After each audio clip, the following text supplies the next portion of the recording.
Hello guys, for today's mini vlog, this is Saturday mini vlog nga pala guys, and dahil walang kuryente nagkayayaan kami pumunta dun kay na tita na lupa nila and bahay nilang isa na nililinisan nila. And ayan na, bago kami ni ate maglakad, pagod na pagod kami kahit sobrang lapit lang, and pagdating namin pauwi na sila, grabe naman yun.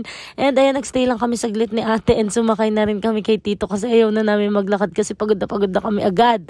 And after niya nagkayayaan naman kami pumunta sa Almabilla kasi nga nagyaya si tita ng dinner celebration dahil summa cum laude si Abe. Ayan, naalala ko lamang ng mga bata kami, excited kami pumunta dito lagi tuwing Sabado at Linggo, pero ngayon ang unti na namin kasi yung iba may mga sari-sarili ng trabaho and mga nasa Manila na. Si Abe nga pala ay summa cum laude pero wala siya dito, nagpa-dinner lang si na tita Aida. And ayan, pagdating namin ang daming pagkain girl, sira na naman ang diet natin. And naalala ko lang dati nung mga bata kami, sayang-saya talaga kami pag pumupunta dito sa Almabilla and laging masarap ang pagkain dito kana tita Aida. And ngayon, iisa na lang si Maria dito kasi nasa Manila na sina Kuya Mana, yung mga magkakapatid.